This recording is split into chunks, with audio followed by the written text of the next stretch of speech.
Mes chers compatriotes, depuis le 21 février dernier, les enseignants camerounais ont engagé une grève légitime pour revendiquer leurs droits élémentaires en tant que travailleurs, fonctionnaires et agents du service public.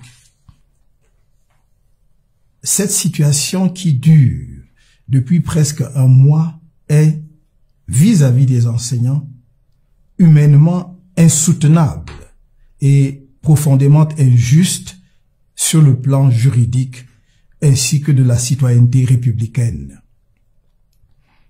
Sa persistance est de nature à compromettre l'année scolaire en cours avec diverses conséquences pour ceux de nos enfants qui ont la chance d'être scolarisés. Je renouvelle ici ma solidarité envers ces enseignants qui revendiquent pacifiquement, à force d'arguments, avec dignité et un sens élevé de leurs responsabilités citoyennes.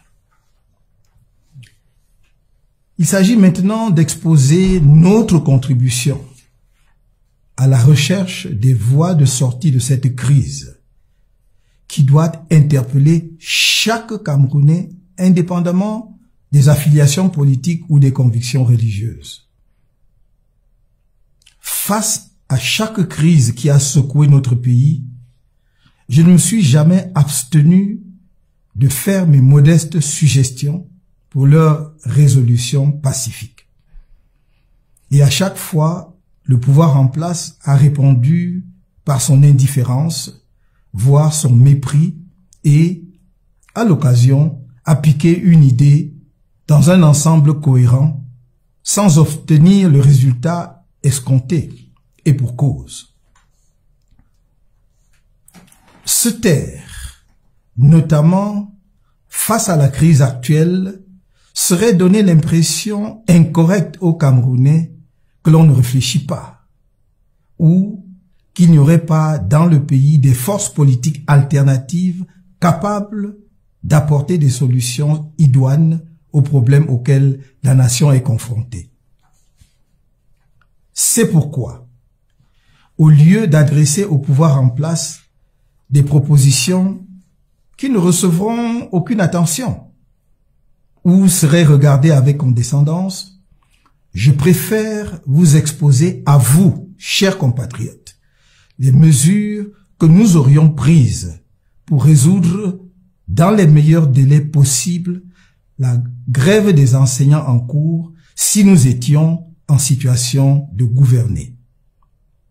Il s'agit de 5 mesures d'application et d'effet immédiat. Premièrement, mettre immédiatement sur pied une commission paritaire composée d'un côté des représentants des enseignants et de l'autre des représentants du gouvernement, notamment des départements ministériels concernés, avec pour mission d'arrêter dans un délai de 7 jours le montant exact de la dette de l'État vis-à-vis des enseignants. Deuxièmement, apurer 50% de la dette immédiatement, puis procéder à une titrisation des 50% restants à 6 mois de maturité. De la sorte, les enseignants porteurs de titres pourront, s'ils ne veulent ou ne peuvent pas attendre le terme de la maturité de 6 mois, immédiatement négocier leurs titres auprès des banques pour avoir de l'argent frais.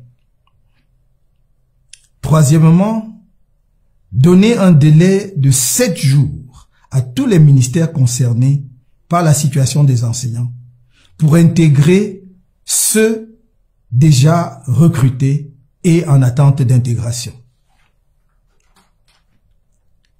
Quatrièmement, faire un collectif budgétaire pour prendre en compte les effets financiers de ces intégrations dans l'exercice budgétaire en cours.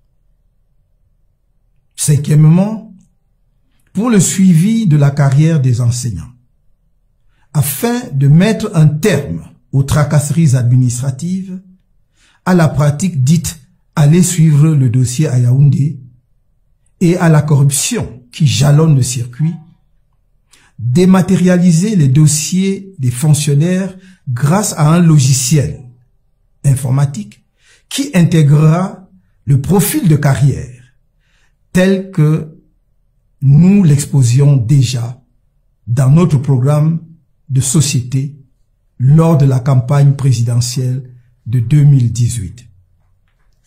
Cette dématérialisation permettra que les avancements et les effets financiers soient automatiques, bien entendu avec les correctifs nécessaires induits par le comportement du fonctionnaire ou de l'agent, son assiduité ou sa présence effective au service. Dans cet esprit, les personnes sortant d'une école de formation, comme celles recrutées sur concours ou par d'autres voies légales, recevront dès leur succès aux examens de sortie ou de recrutement un numéro matricule qui demeurera tout au long de leur carrière et qui sera pris en compte dès leur premier salaire.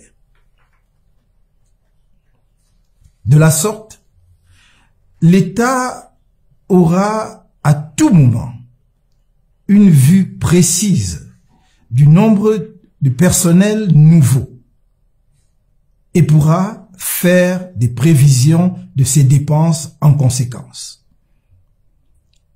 Il n'y aura plus de raison d'accumuler des arriérés. Il est souhaitable que ces mesures soient appliquées aux 3 ordres d'enseignement. Enseignement de base, enseignement secondaire et enseignement supérieur, afin que l'ensemble des revendications de tous les secteurs éducatifs soient prises en compte, que l'État ait une vue complète du montant de sa dette vis-à-vis de ce secteur et qu'il y apporte une solution globale afin d'éviter des crises à répétition. Vive l'enseignant, pilier de la fabrique sociale, de la construction nationale et du développement économique. Que Dieu bénisse le Cameroun.